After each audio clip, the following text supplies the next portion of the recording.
Mock drill के दौरान पूरे देश में सायरन बजेंगे तो आपको क्या करना है वो आप जान लीजिए जल्दी से। तो देखिए 7 मई वो तारीख और कैसे आपको इमरजेंसी किट तैयार रखना है। यानी आपकी जितनी भी जरूरत की चीजें हैं आपको एक बैग में रख लेनी है। उसमें फ्लैश लाइट भी हो सकती है, उसमें दवाइयां भी हो सकती है। अपना फोन, अपना पावर बैंक चार्ज कर लें रात में ही, और आज रात में ही कर लें।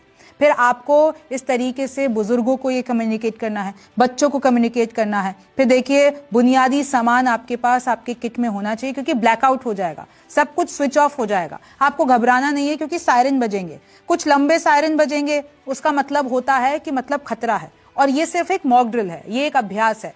अगर छोटा सायरन बजता है तो मतलब सब कुछ क्लियर है। फिर आप देखिए कैसे आपको एक सुरक्षित क्षेत्र अपने घर में ढूंढना पड़ेगा, जहां पर जाकर आप छुप सके।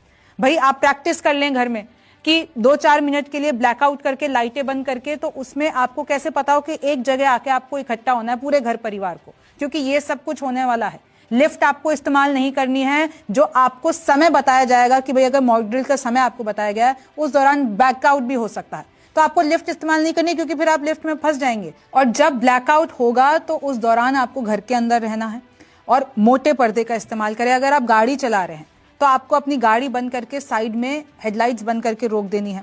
ये अपने पालतू जानवर, बच्चे, बुजुर्ग, इन सबको सुरक्षित रखना है इनको। मॉक ड्रिल के दौरान पूरे देश में सायरन बजेंगे तो आपको क्या करना है वो आप जान लीजिए जल्दी से। तो देखिए 7 मई वो तारीख और कैसे आपको इमरजेंसी किट तैयार रखना है। यानी आपकी जितनी भी जरूरत की चीजें हैं आपको एक बैग में रख लेनी है। उसमें फ्लैश लाइट भी हो सकती है, उसमें दवाइयां भी हो सकती है। अपना फोन, अपना पावर बैंक चार्ज कर लें रात में ही, और आज रात में ही कर लें। फिर आपको इस तरीके से बुजुर्गों को ये कम्युनिकेट करना है, बच्चों को कम्युनिकेट करना है। फिर देखिए बुनियादी सामान आपके पास आपके किट में होना चाहिए, क्योंकि ब्लैकआउट हो जाएगा, सब कुछ स्विच ऑफ हो जाएगा। आपको घबराना नहीं है, क्योंकि सायरन बजेंगे, कुछ लंबे सायरन बजेंगे। उसका मतलब होता है कि मतलब खतरा है, और ये सिर्फ एक मॉक ड्रिल है, ये एक अभ्यास है। अगर छोटा सायरन बजता है तो मतलब सब कुछ क्लियर है। फिर आप देखिए कैसे आपको एक सुरक्षित